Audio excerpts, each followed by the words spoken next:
Hello, this is Abimbola from the Lord's Project. Abimbola from the Lord's Project on again on the same topic, part 2, or maybe just part of it. With a question that came in, it's like, what do you do if you meet your ex accidentally?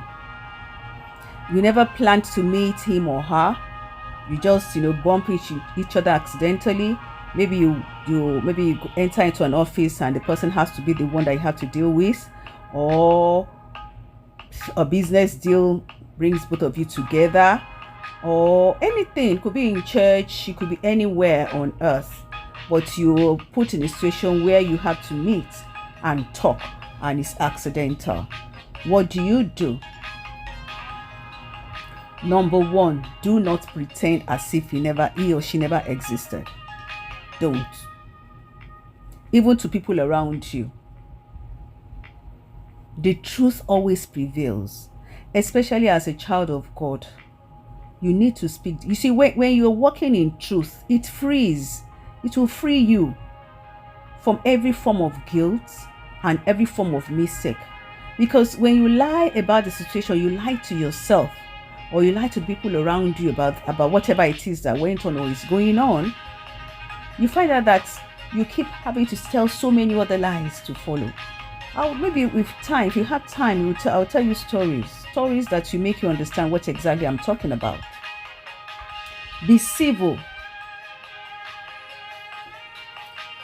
Don't be bitter or nasty, or do stuff that, okay, finally she's back, I'm going to deal with her, I won't give her the job or whatever. But just be civil. Be civil to the person. Be respectful to the person. There is no reason why you have to go over what happened. If there's any reason for you to, if you are the guilty one, by then you would have known, just ask for forgiveness and move on. If there's anything that is going to happen after that is going to make both of you come together, even if you trust yourself, you cannot trust the other party 100%.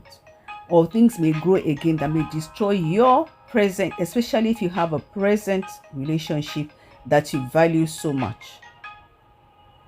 Men in particular, I'm sorry to say, they have this tendency to believe that once I catch a girl, I can always catch the same girl later. Especially, like I said, those that have, it could even be married couples, of course, they've consummated their marriage, or those who probably fell into adultery or fornication during their relationship. Once there is sex, they are likely to fall again.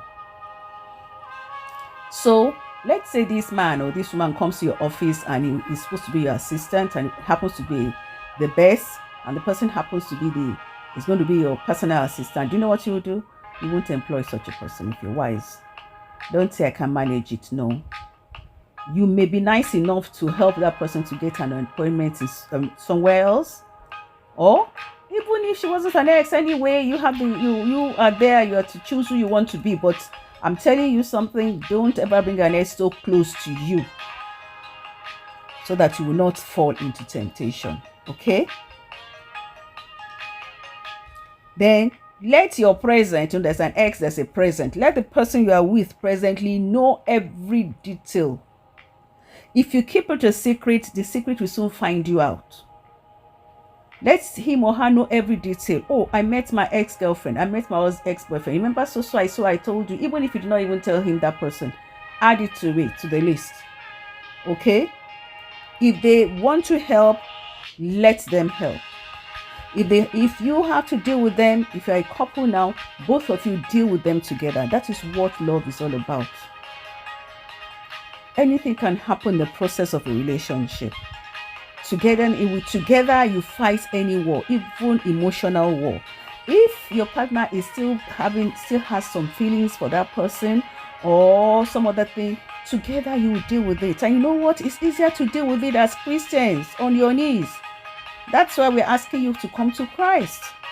He is the only one that can hold your home, your marriage. This world is so dirty and is so full of all sorts.